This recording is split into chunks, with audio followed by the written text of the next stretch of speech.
Eto na ang update doon sa mga nag-going light natin na pang SDR. So, okay na yung mga ipot nila. Oh, magaling talagang pang recover yung Belgasol. Halo sa tubig. So, mamaya, gaano na kami dito. Papaligo na kami ng para sa sa kuto. Maganda na yung mga drops nila, oh. So, recover na to. Baka the next day, mag-ano na kami nito. Mag-road training na ulit kami. Self-toss para makahabol.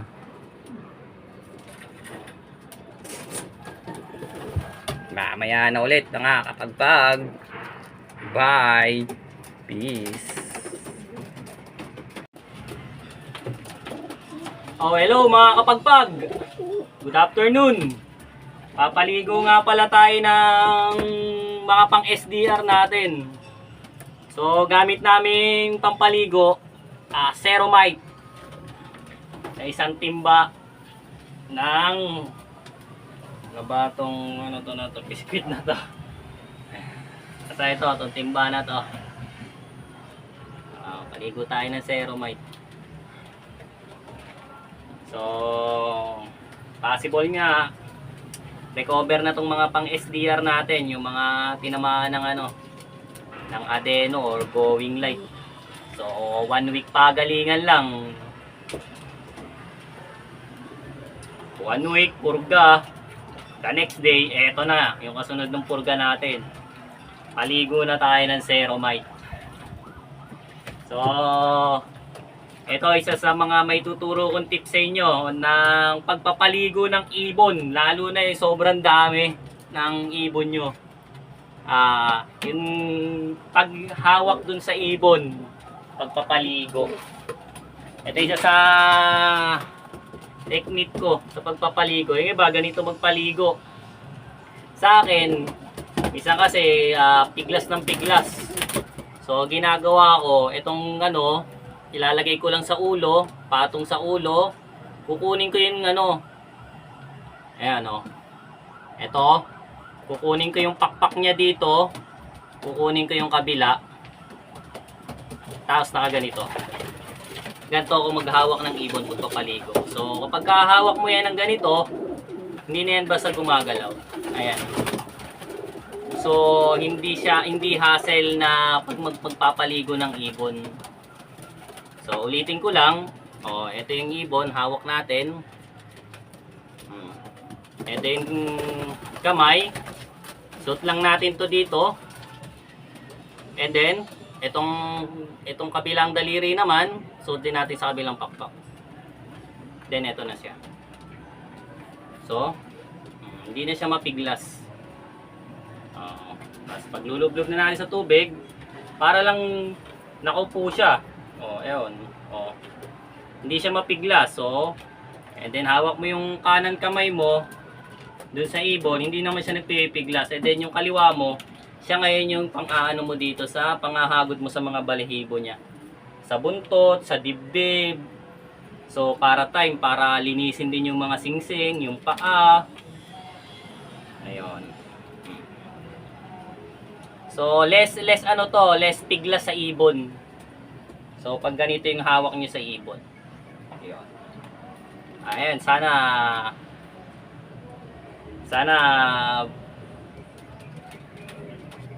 matutunan nyo yung ganitong paghipo para lalo na kung marami kayong ibon. Ito yung tips na may tuturo ko sa vlog na to.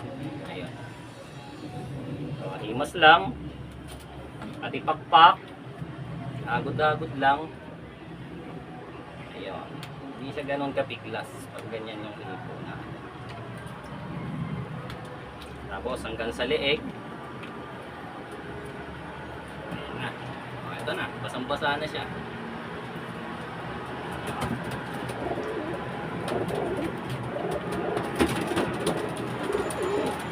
Ilan?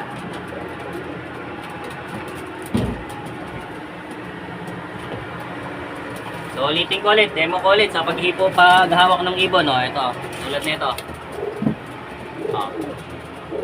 So, isang daliri, pasok dito.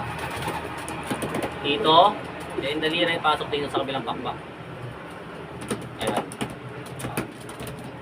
Ganito na yung hipo niya. Hindi siya ganun kapigilan. So, luglug na natin.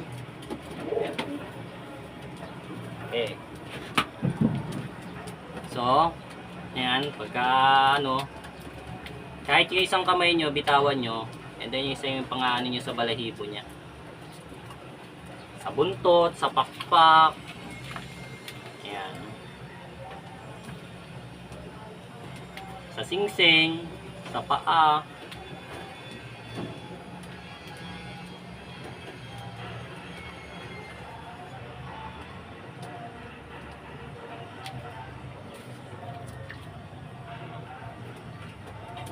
Talagang hagot na hagot nyo yan, yung mga balahibo hanggang sa leeg. Buntot. Eto na siya. Saan yun? Taputin. Isang basa na yan.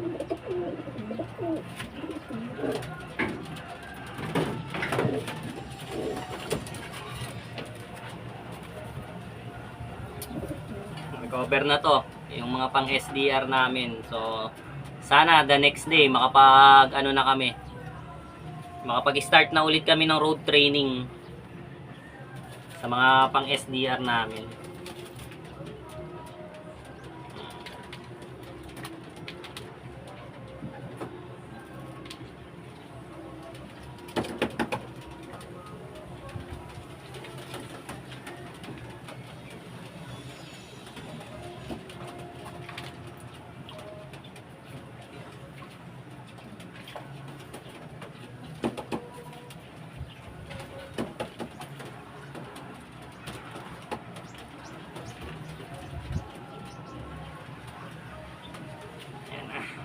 Sana.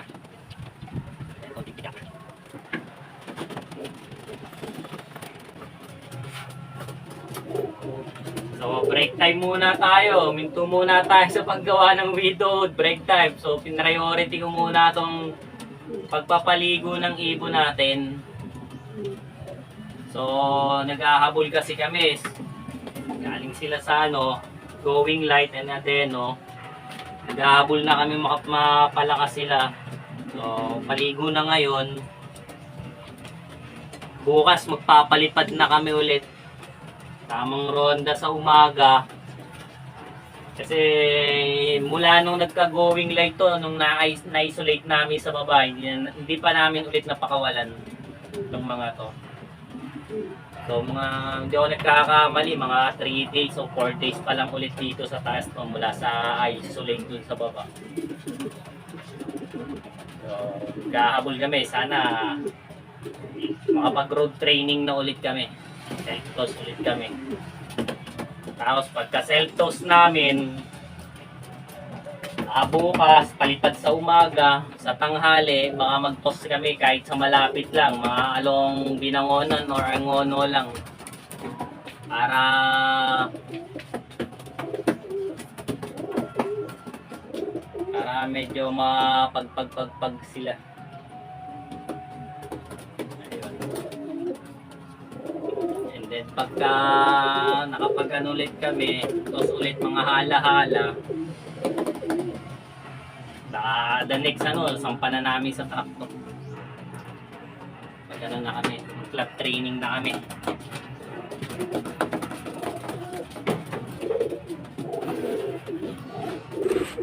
Ito lang ganito lang kami mag-ipo ng ipon.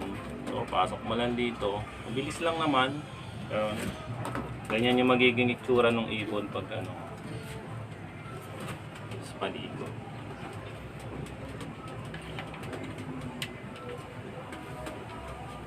Tapos lahat ng kasulok-sulukan sa balahibo, ano-anuhin, galaw-galawin para pumasok talaga yung tubig or yung gamot ng pampaligo.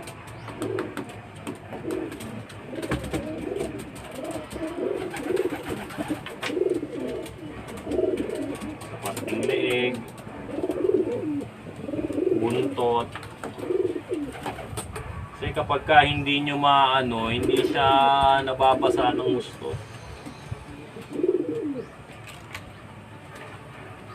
Lalo na yung part na kailangang mabasa, yung mga tinataguan ng kuto.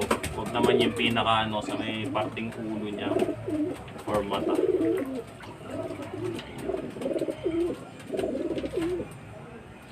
Uy! Ano yun? Lalaglag. So ito yung diferensya nung yung mga dati pag nagpapaligo ko ganito. Ganito magpaligo. Ito ko yung ibon, hindi na siya nagpipiglas. Yan, ganito. So yung isang kamay ko, mabilis yun. Pagka ano, ipo lang.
Ito na yung mga pinaliguan natin, mga kapagpag. Ito na sila. Yan. Ayan na. Ang dami.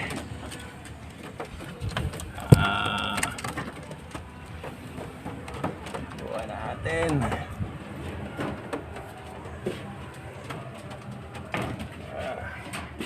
Sabit na natin dito. Para mamaya pag tuyo na sila, baba na lang sila dito sa mga sa bilagan.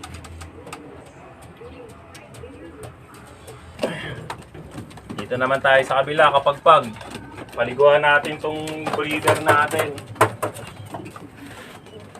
Ito. Full save ng first overall namin ng North YBOB entry. So ginawa na namin tong breeder, tong ibon na to. Doon nga pala sa pagpapaligo, para maiwasan nyo yung yung nagkakasugat ba yung dito nyo. Pag natutuka kasi na sumasabit kasi yung tuka dito pag nagpapaligo kayo ng ganito, kakasugat dito. So na-experience nyo ba yun? So itong tips nga na to, yung ginawa ko, yung pagpapaligo, hindi na sasabit yung tuka nung ibon pag ganito kayo magpaligo. Ayun. Ayun, hindi na siya sasabit. Kasi pagka yung dati namin pagpapaligo ng ibon, sugat-sugat yung mga ganito namin. Saka dito. Ito hindi na to sasabit yung tuka. Nadagdag ko lang din. So dating experience ko, kakagas-gas-gas-gasin dito ko. Saka dito. Wala nung ganito na kami magpaligo ng ibon. Hindi na nagagasgas ng tuka yung yung braso ba tawag dito.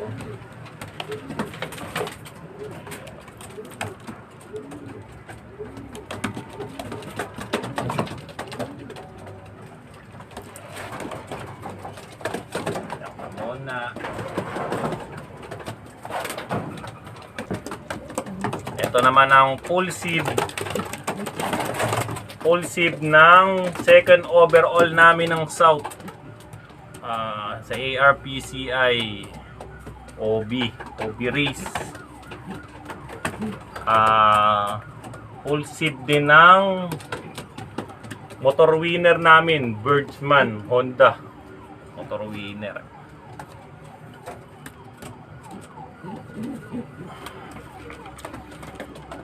Liga.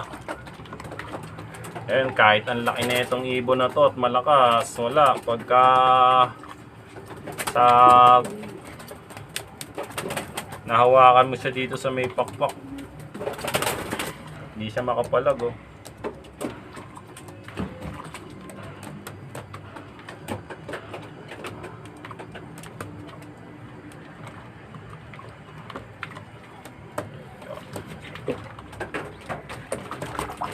Lakas, oh.